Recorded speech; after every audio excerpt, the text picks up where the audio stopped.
Hi, it's Margaret Crenshaw with the Prodome team at Carolina Realty Group, and today we're talking real estate stuff with my dear friend, Gretchen Goss of Gretchen Goss Designs. Thanks for being with us today. You're welcome. I'm excited. Okay, me too. This is exciting because we're talking about a home service provider that's not nuts and bolts. This is like design and fun. So I thought what we would talk about today would be a little bit about what you're experiencing with your business, which is Gretchen Goss Designs. Yes. And you've been super busy right now in this market as well. Absolutely. There's just so much. Well, during the pandemic, people sat around their home thinking, I've been meaning to do that. And so then the phone started ringing. So it really never slowed down much at all. You got busy. I was with you when the pandemic That's right. broke out last year. Do you remember? I was helping you move. Yes. And we were like, do you think we're going to all have to stay in our houses? Remember all that? I know. Well, we were scared. We didn't know. We were just saying, okay, we'll just kind of quarantine with each other. What are we going to do? And there was that toilet paper shortage. And remember, Ellery stole your toilet paper. And you were at Sam's Club and you called and you said, they have toilet paper. And we were like, bring it. Anyway, so We've been through it. You got just slammed with business. And so what I want to know today is sellers and buyers both have an interest in the kind of business that you do. Absolutely. For our sellers who are putting their homes on the market and putting their homes on a market that is a very strong seller's market. So That's right. are commanding top dollar. What do you find to be the most important things for sellers to do in order to get top dollar in today's market? Make your home look as though it's been cared for. Starting from the outside entrance to the inside, if your carpet is dirty, you need to clean your carpet. I wouldn't say that it requires a whole lot of money to be spent necessarily right up front if you're going to start the process of selling your home. But as we think about it, you want to make sure your home looks as though it has been maintained. So we get to the idea of how does it appeal to the person walking in. Declutter. There is no reason for anyone to have a dead plant in their bookshelves. Get rid of things that you're probably going to have to pack up anyway. Start boxing up prior to this.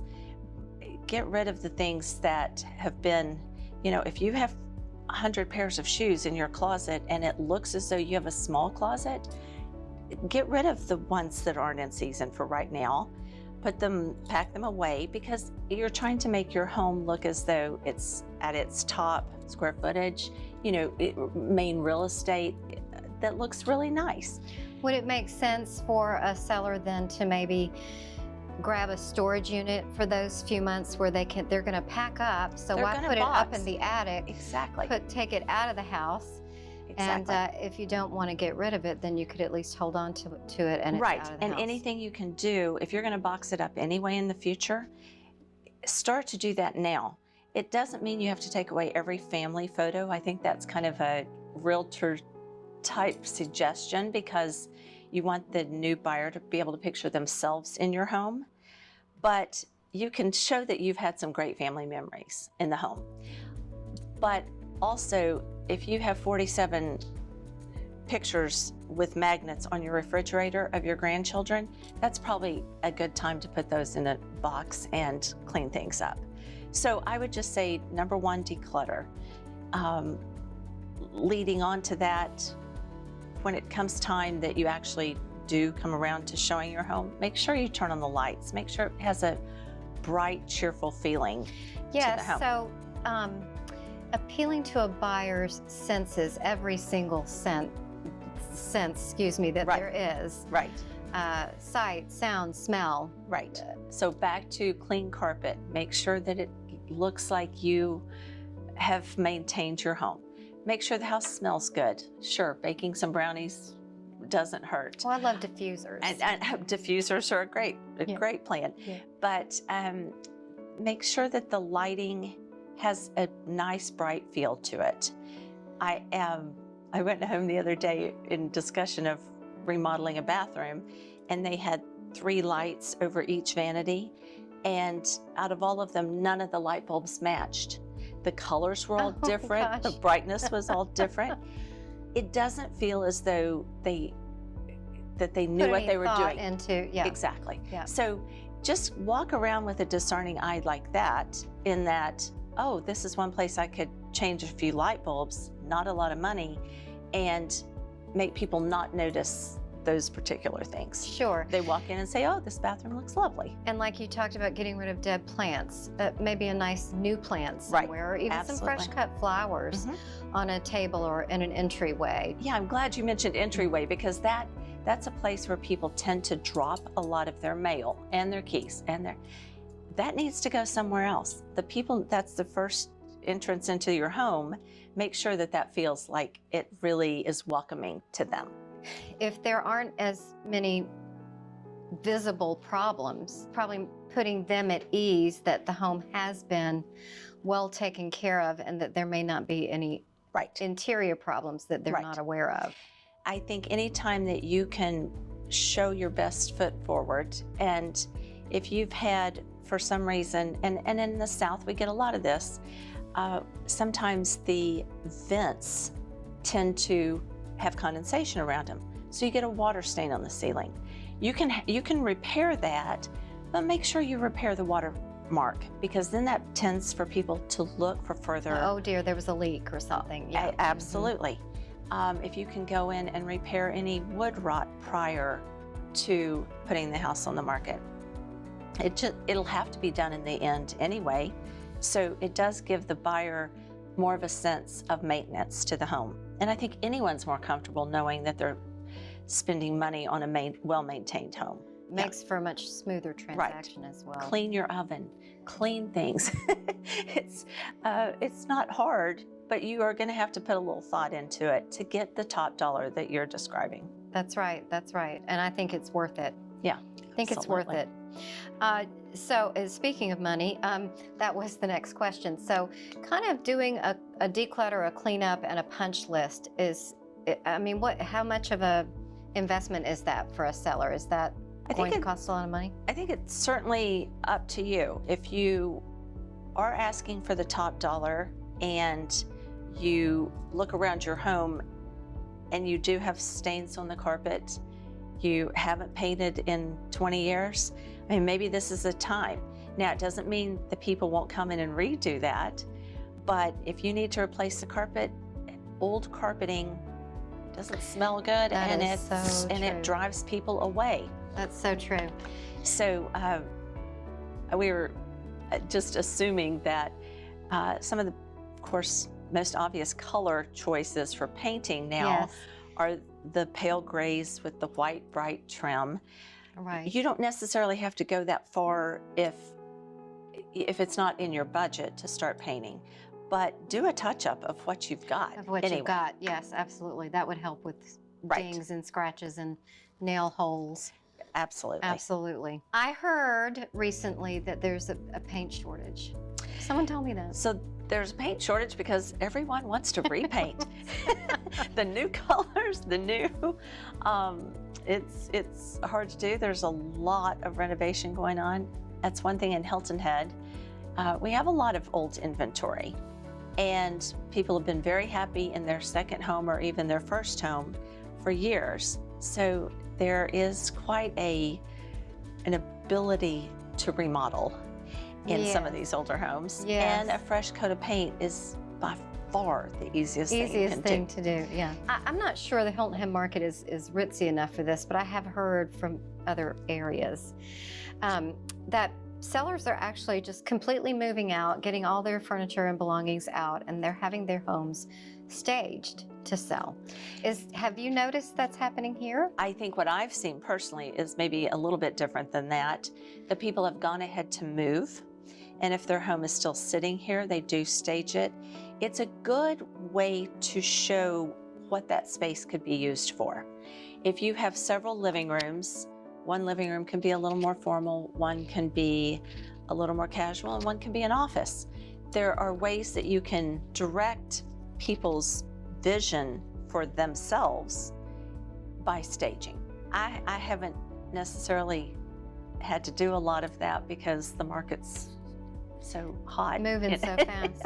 Well, let's don't forget about the yard and the outside of the home. Right, so people drive Landscaping, up power washing. first sight, and that's very important. Again, because of our climate, if you walk up on a brick sidewalk and steps and there's mold and mildew all over them, that appears to the buyer that the home hasn't been maintained as well. Yeah, and what's yuckier than that when you don't live on a barrier island where there's moisture everywhere, where it's so commonplace. And power washing and cleaning your windows and getting all of that. I mean, here we might go a while without rain, but when it rains, it blows. Then we have pollen. Then we have, I mean, clean windows are a big attribute. Oh, that is so true. I think. That is so true. And don't get me started on the birds. No, with well, the windows. I know, that's so true.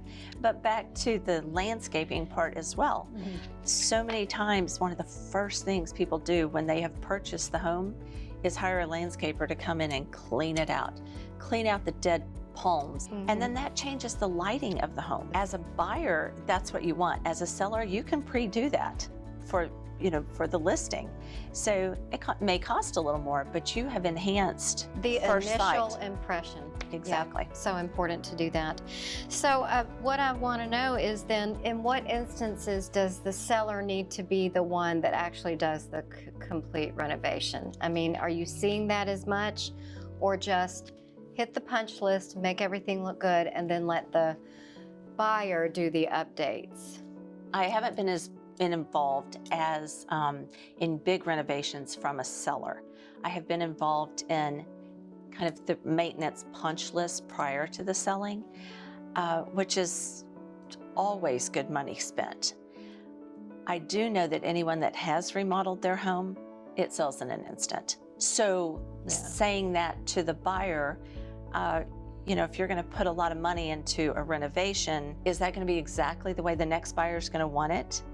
It's kind of funny when I run into European clients, they say, oh, there's just not much contemporary product on the island. So every time there's something contemporary, it tends to sell very quickly. Even just, in our older homes, the level of the countertop used to be in the bathrooms was at 30 inches. Oh my gosh, now it's yes. 36. Right. So these things, yes, Excuse me, I need to wash my hands. I know. And, toilets have now been raised 2.5 inches. So this money that you can put in can be very well spent. And a lot of people want it. A lot of people don't have any need or want to renovate. They want to buy it ready to go. I want to be at the beach. Ready to go. Absolutely. And then in the same vein, there are sellers who just don't have either the money, the time, or the wherewithal for a project before they sell. So Absolutely. we're not suggesting it's really what, it's exactly what you're capable And of. if you're not capable of it, I would just make sure to do what I'd said at the beginning. Just make sure it's clean enough because the next person will come in, and it sounds like a disposable business, that. I know. But and I hate that. But we had such a glut of influence early on, and then now we have some older homes that need to be renovated, and people want that. So true. So well, and I think that I get that question a lot, and this is when I pull out my Charles Fraser, early American Hilton Head speech, where we talk about Charles's idea for the island was going to be to not impede upon the environment, but to blend in. Right. And so the architects that were drawn to the area at the time were those that Charles brought to influence the type of architecture that was built, and the Doug Corcorans and the Ed Pinckneys. And the interiors reflected that as well. Exactly.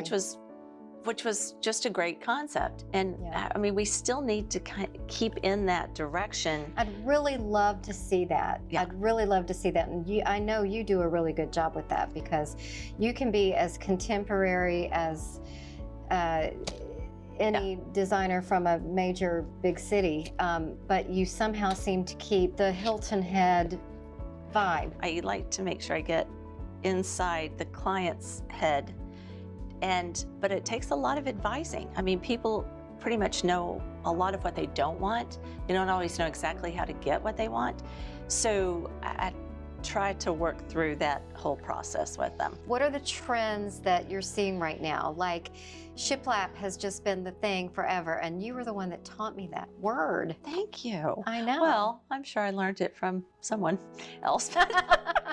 But I think it's very important. A lot of people are so drawn to this. You know, thank you, HGTV, for giving us all this. Well, it's so new look. clean and neat. It is and clean. fresh. But it has to be used in the appropriate place for the home. If you live in a stucco home with scroll metal work on the outside, shiplap probably isn't the appropriate interior finish for you. However, recently I was doing a renovation to a home, and they had 12-foot ceilings throughout the home, including in one bathroom. And I walked in, and the bathroom was so tall and skinny. I just said, nothing is appropriate proportion-wise in this room. So we actually ran a chair rail at about the shoulder height, and then ran shiplap around the bottom. So it broke up the room. Okay. It wasn't necessarily low. It didn't go all the way to the ceiling, but it gave it a division that broke things up. So there are ways to use the trend, even in a contemporary fashion.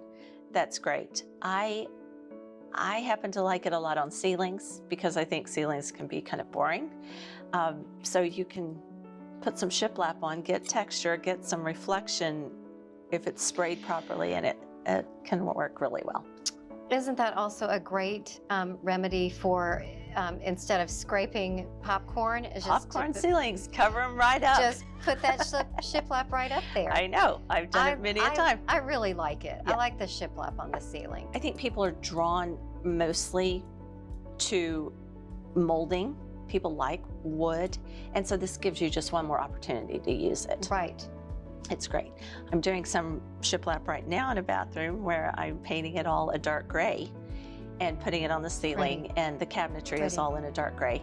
So it's different than your normal look, but it still gives you texture. Right, texture is so important right now too with trends. Right. The other thing biggest trend I'm seeing right now too is vinyl wood flooring. It's called luxury vinyl, and it appears to be wood. I think so many people wanted wood all along, but it wasn't as durable. I mean, pets, high heels, there was a lot of ways you could get wood floors scratched. Right. So this is actually giving them that opportunity to get a wood look without getting a maintenance problem. And in a second home market as ours, with short-term renting out your home. Sand. Yes, all of that. It is a great It is solution. It's not perfectly, I mean, you can damage it, but it's so much more durable. And the other biggest trend is obviously white kitchens. White kitchens throughout the country are the #1 seller. People are leaning towards the lighter countertops with light veining. Yeah. It's very popular. Is it getting overdone?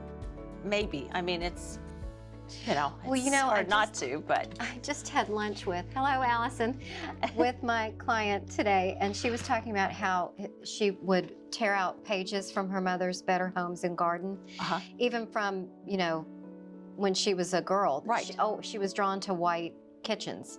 She always loved white kitchens. And then of course this trend with the gray veins and everything being basic and streamlined. Do you wonder in 20 years we're going to look back and go, what were we thinking there? Or it is certainly possible. I mean, in the 60s we had brown appliances and olive green appliances and gold appliances, but honestly that same streamlined look. Right. Just weirder colors. Exactly. Yeah. I know. So it's possible, but it's hard right now to sell someone on anything different. That's right. They want it. Well, that's right. What we that's can what do. They'll get. Yeah.